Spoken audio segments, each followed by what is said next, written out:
ساس ہر بات میں ٹانگ کیوں اڑاتی ہے؟ کیا آپ کے گھر میں بھی یہ مسئلہ ہوتا ہے کہ ساس ہر چھوٹی بڑی بات میں ٹانگ اڑاتی ہے؟ کھانا، صفائی، بچوں کی تربیت، کپڑے، خرچے، ہر چیز میں ساس کی مداخلت۔ کیا آپ بھی سوچتی ہیں کہ یہ آخر کیوں ہوتا ہے؟ کیا وجہ ہے کہ کچھ ساسیں چاہ کر بھی اپنے آپ کو پیچھے نہیں رکھ پاتی؟ اور کیا یہ مسئلہ صرف بہو کا ہوتا ہے یا خود ساس بھی اس کشمکش میں اندر سے ٹوٹ رہی ہوتی ہے؟ کیا آپ کے گھر میں بھی یہ جملے بار بار سنائی دیتے ہیں؟ میری بات کیوں نہیں مانتی؟ میرے زمانے میں ایسا نہیں ہوتا تھا۔ یہ لڑکی کچھ جانتی ہی نہیں۔ بیٹا، تمہاری بیوی تمہیں بدل رہی ہے۔ میں نے بھی زندگی گزاری ہے، مجھے زیادہ سمجھ ہے۔ ہر فیصلے میں رائے دینا، بیٹے پر ضرورت سے زیادہ کنٹرول، بہو کے کپڑوں، انداز، چلنے پھرنے پر تنقید، ہر کام میں غلطی نکالنا، بہو کی فیملی پر باتیں کرنا، شوہر کے سامنے بہو کی شکایتیں، بہو کے گھر والوں کی آمد پر چڑچڑاپن، اپنے زمانے کا سخت تقابل، بہو کو مکمل گھر کا کنٹرول نہ دینا، شوہر بیوی کی بات مان لے تو ساس کو دکھ لگنا، بہو پر بے جا ذمہ داریاں ڈالنا، ذرا سی بات پر دل دکھانا، انا کا مسئلہ بنانا۔ میری پیاری بہنوں، اصل وجہ یہ ہوتی ہے ساس نے بیٹے کو ساری زندگی پالا، اب اچانک بہو کے آنے سے اسے احساس ہوتا ہے کہ میرا بیٹا مجھ سے دور نہ ہو جائے، اس کی زندگی میں میری جگہ کوئی اور نہ لے لے۔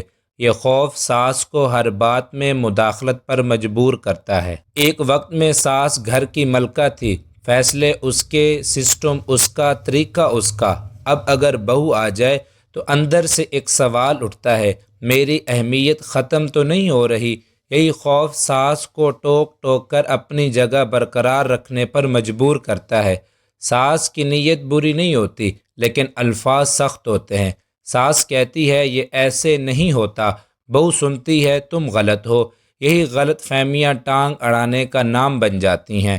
ساس نے یہ گھر بنایا، سنبھالا، چلایا، اسے ڈر ہوتا ہے کہ بہو کہیں اس کا بنایا ہوا نظام خراب نہ کر دے۔ یہی وجہ ہے کہ وہ ہر چیز اپنے طریقے سے دیکھنا چاہتی ہے۔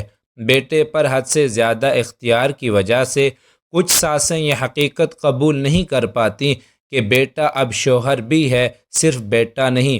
اسی وجہ سے وہ بیٹے کے ہر قدم پر ہدایات دینا اپنا حق سمجھتی ہیں۔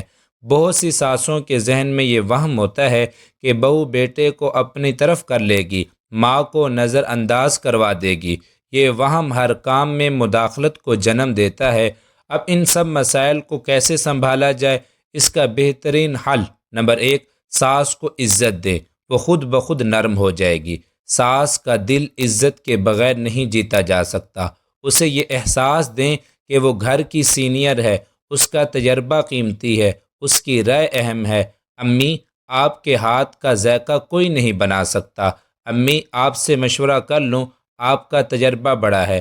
ایسے جملے ساس کے دل کی ساری تلخیاں گھلا دیتے ہیں۔ نمبر 2، مقابلہ ختم کریں، تعاون شروع کریں۔ ساس کو یہ احساس دیں کہ آپ کی جگہ کوئی نہیں لے سکتا، اور بہو یہ سوچے میری ذمہ داری ہے کہ گھر میں امن رہے۔ جو گھر مقابلے سے بچ جائے وہ ہمیشہ آباد رہتا ہے۔ نمبر 3، شوہر کا رول، سب سے طاقتور پل۔ اگر شوہر بیچ میں انصاف نہ کرے تو ساس اور بہو دونوں نمبر 3، شوہر کا رول، سب سے طاقتور پل۔ اگر شوہر بیچ میں انصاف نہ کرے تو ساس اور بہو دونوں بد دل ہو جاتی ہیں۔ شوہر کو چاہیے ماں کو مقام دے، بیوی کو محبت دے، دونوں کو الگ الگ ٹائم دے، کسی کی بات دوسرے کے خلاف استعمال نہ کرے۔ جس گھر میں شوہر بیٹا بیچ کا پل بن جائے وہ گھر کبھی نہیں ٹوٹتا۔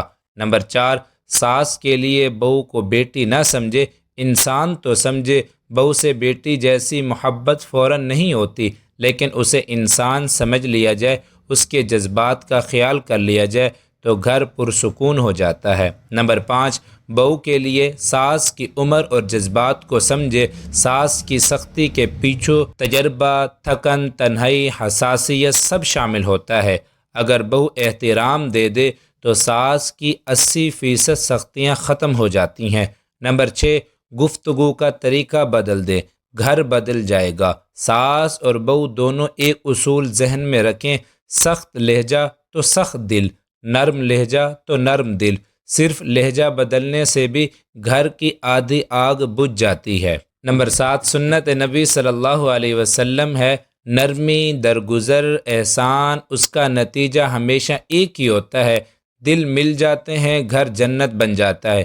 میری پیاری اسلامی بہنوں، ساس ہر بات میں ٹانگ اڑاتی ہے کیونکہ وہ بیٹے کو کھونا نہیں چاہتی، اپنی اہمیت برقرار رکھنا چاہتی ہے، گھر کی روایت و نظام محفوظ رکھنا چاہتی ہے، تبدیلی سے ڈرتی ہے، شک کی وجہ سے غیر ضروری مداخلت کرتی ہے، اور اس کا حل ہے عزت، احترام، نرم گفتگو، بیچ کا انصاف اور تھوڑا سا دل بڑا کرنا۔